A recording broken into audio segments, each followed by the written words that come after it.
Hello, hello. It's Scott McKinstry here with Marketing with Story to talk more about story transitions. I want to thank everybody who watched the last video and let me know with any questions that they had. Real quick, we're talking about the transition between your story and your sale, and making that switch between them is important. It's much like an electric circuit where you've got the energy from your story and you want to get that to the motor of your sale, but to do that you need to have that circuit completed, to have that switch closed, and that's what a good story transition is going to help you do. And as I said in the last video, we want to learn to make better, smoother transitions between the story and the sale so we don't feel awkward and then not use stories in the first place. And we want to be able to get some better ideas for the stories that we use, and having a more mastery of the connection will help us do that. And last, it will help us make more sales when we can effectively harness the motivation and energy from the story and apply it towards the sale, the pitch. Okay, so as you probably know, like I said, I'm Scott McKinstry, and for several years I wrote a blog on Copy Chief on how to use stories in marketing. I like to take stories apart, see how they work, and then also connect that with copywriting principles to make an effective sales message, which is what we're doing here today. So as I mentioned in the last video, I wanted to give you a brief crash course on storytelling, so that can help you as we go through and learn how to make these transitions, just so you have a quick way to put a story together. I call this the talk to the hand method, using the 5 P's of storytelling, and it's useful for at least 3 reasons. One, if you cover all these 5 P's, you've got a really good shot at transporting your audience into the story universe.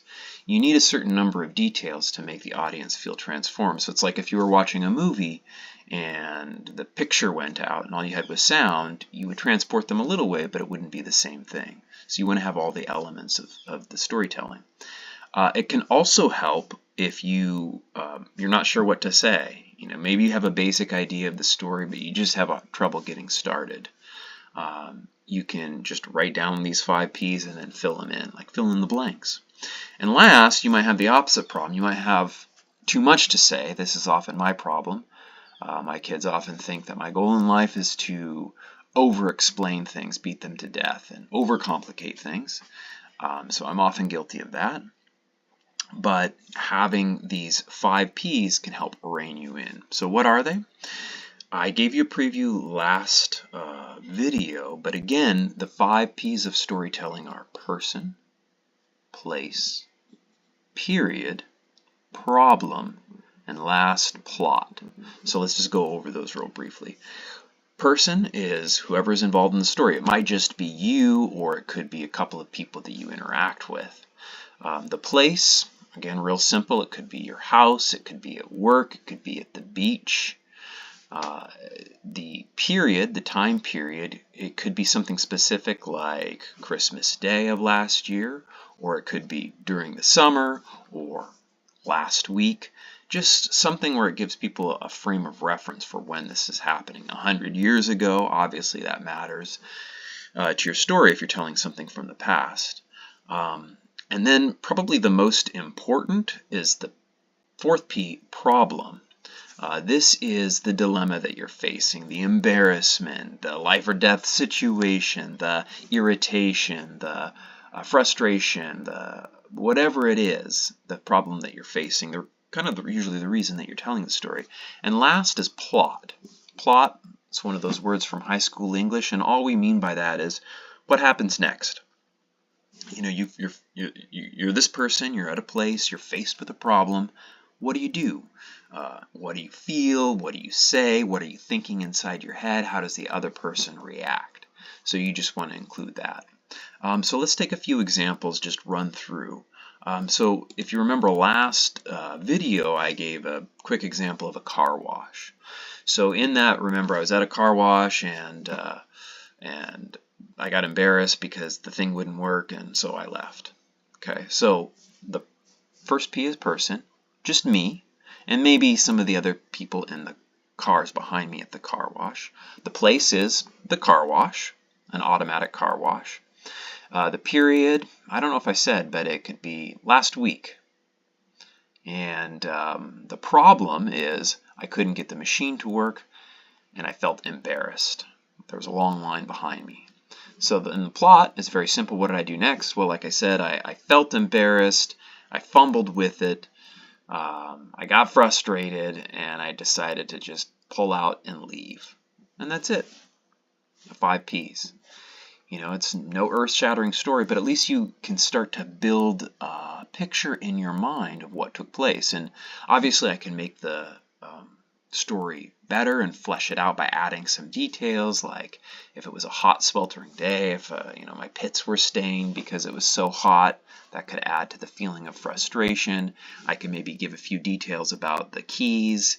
They were smeared over with fingerprints. One of the buttons was stuck, it didn't work, it was falling off. You know, whatever relevant detail helps to kind of put you transport. But as long as you have those 5 basics, then you are telling a story. Okay, here's another example. In a recent email, I mentioned some of my favorite stories. One of those is Watership Down. I'm reading that to my son right now. And there's a scene early on that kicks off the whole events of the story. So I'm just going to use the 5 Ps to tell this. So let's see. In late summer, 2 brothers named Hazel and Fiver went to see their chief in his throne room with an urgent message. Fiver had had a vision, a prophecy of the whole tribe dying, so they all had to leave their home immediately. Hazel, the solid older brother, tried to convince the chief that this was true, and Fiver was worth believing, even though the whole tale sounded preposterous. The chief was very reasonable sounding, politic, thanked them for coming, and then basically sent them on their way. So that's the story. It's basically just goes like that, and you've got the people, which is the 2 brothers and the chief. You've got the place in his throne room. You've got the time period, late summer. You've got the problem. One of the brothers had this vision of them all dying, and they had to convince the chief. And then you have the plot. What happened? He listened politely and sent them on their way. That's it. That's that little vignette. That's the first chapter or so of the book. Okay, let's take one more. So let's say you are making some kind of, maybe teaching a course on negotiation or people skills or something, and you talk about a time you worked in retail and you had a difficult customer. So let's say the people were you, a very grumpy customer, and then a long line of impatient customers. And the setting is, let's say, Walgreens, a drugstore. The period is Christmas Eve, a very busy retail day. And the problem is this grumpy customer wants to return a damaged toy, doesn't have the box, doesn't have the receipt, and you're getting a lot of shady signals from this person. And they're not taking no for an answer, and everybody else is impatient. That's the problem.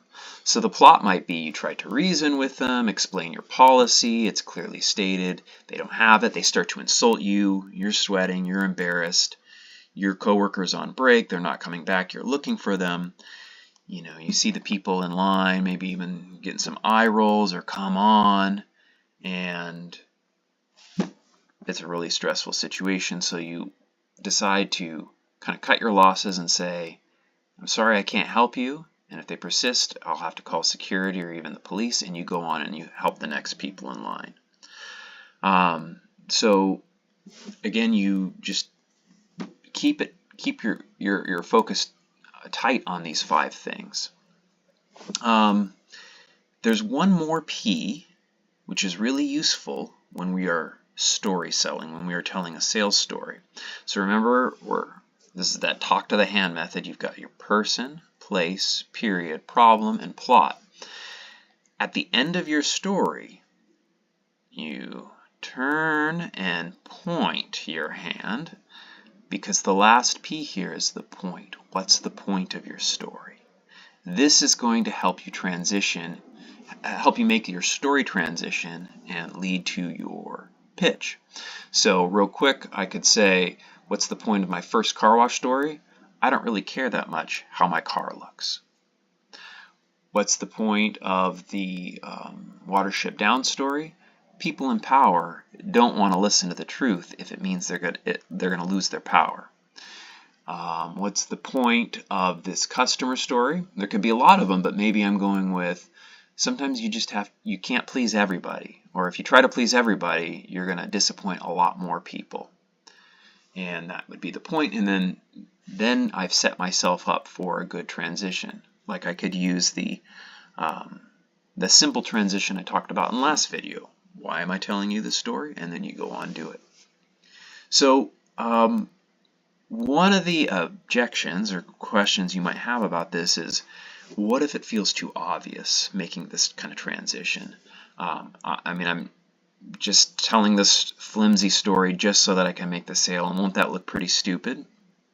Well, if you are telling a story that is important to you, that happened, or something that happened in history that you care about, and you take the time to go through the 5 Ps and establish the context, maybe add some of those other details we were talking about, you're creating value for your listener, right? It could just be a quick little story, but most of us, we kind of sit back, kind of relax when we start to hear a story about something that might happen in the world.